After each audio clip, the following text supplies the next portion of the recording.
Сағаттың мақсаты мемлекетіміздің өркендеп ілгері басып келуінің бір себебі елімізде қалыптасқан ұлттар тұтастығы мен халықтар достығының нық болуын жалғастыру, татулықты дәріптеу, ұлттар достығын сақтау мен нығайтудың маңызы зор екеніне көз жеткізу. Ал енді оқушылар, қазір мен сіздерге шағын видеоны ұсынамын.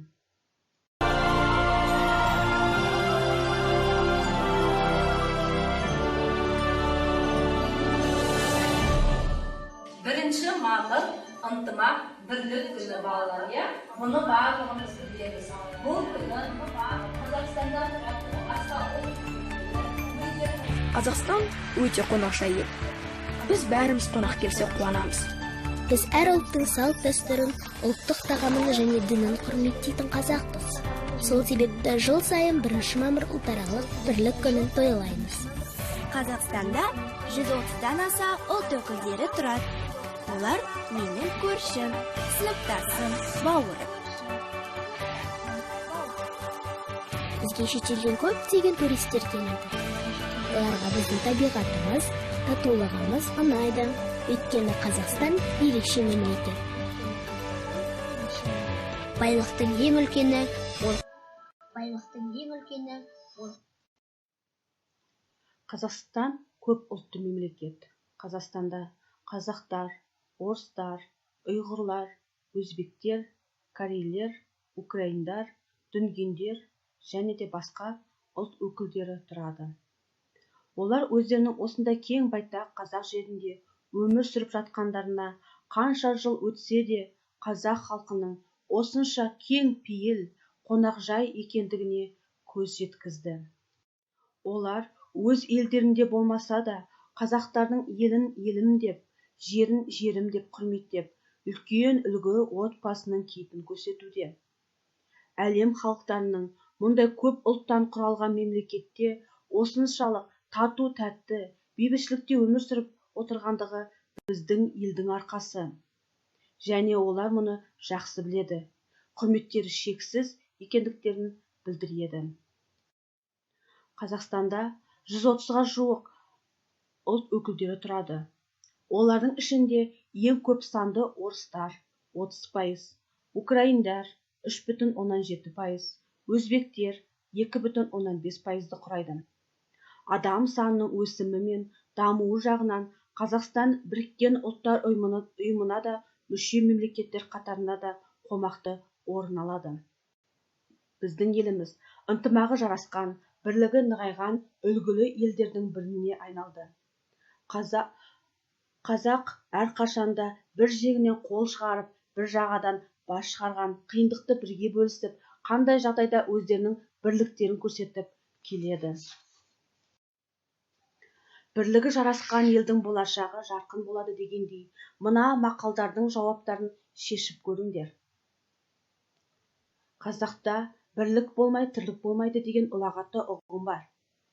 Ендеше, елімізде бейбіт өмір сүріп жатқан ұлттар мен ұлыстар өкілдерінің татулығы артып, қазақ елінің нығайып өркендеуіне өз үлесімізді қоса берейік.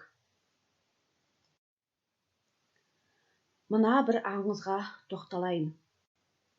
Бір кісі бармақтай құсты ұстап алып торға қамап қояды. Тұтқын құс күні түні дамыл көрмей, отан, отан, отан деп шырылдай береді. Құстың иесі, мұның да отаны болғаны ма? Ал отаны болса қайда екен? Құсты ұшырып жіберейін де, ұшқан жағынан қарап, ғажайып елге апаратын жолды біліп алайын деп ойлайды. Сөйтіп, торды ашып, құсты босатып жібереді. Құс ұшып шығып, бар болғаны 10 қадам жердегі тастақты тақырдың арасында өскен жалғыз түп тікенге барып қонады. Сөйтсе, әлгі бұтада ұясы бар екен. Демек, құстың отаны ұя салған жері болды ғой деп ойлайды жаңағы адам. Шынында да, адам түгелі құстарда ұя салып, мекендеген жеріне бауыр басып кетеді екен. Осы тыңдалған аңыздан қандай әсер алдыңыздар? Ал енді оқушылар, сіздер отбасыларыңызда білім алып, ата-аналарыңыздың қастарындасыздар. Қазіргі ахуалға байланысты жақын жандарыңыздың амандығын тілей отыра, біз біргеміз атты Ернар Айдардың орындауындағы ән мен сынып сағатымызды қорытындылаймыз.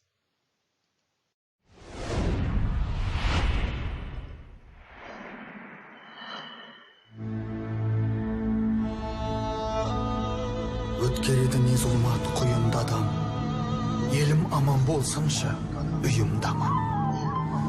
Мына сұлу ғаламды сақта, Құдай, сол болсыншы беретін сыйым маған.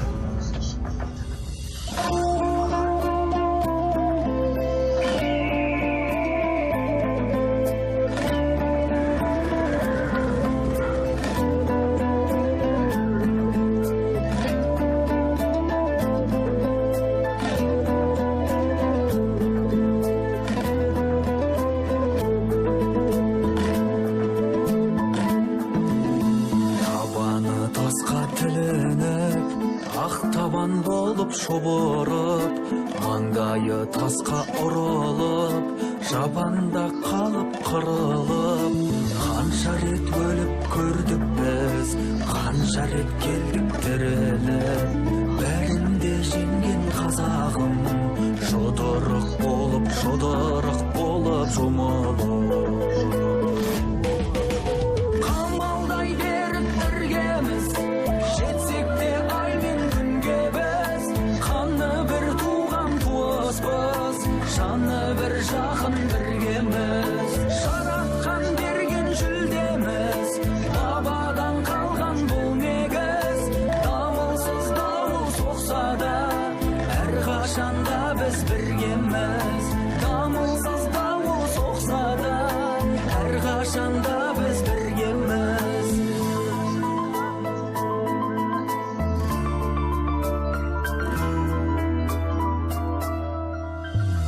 Жен болмау үшін дұшпанға, ынтымағыңды қыл қорған, мал түгіл жаның мұң болған, бұдан да жаман күн болған. Алдыңнан шықса тағысын, ұрпақтар тегін танысын, нар кескен болсын намысың, болашағыңның қамы үшін. Қамалдай берік іргеміз, жетсек те ай мен күнге біз, қаны бір туған туыспыз, жаны бір жақын біргеміз. Жаратқан берген жүлдеміз, бабадан қалған бұл негіз. Дамылсыз дауыл соқса да, әрқашанда біз біргеміз. Дамылсыз дауыл соқса да, әрқашанда біз біргеміз.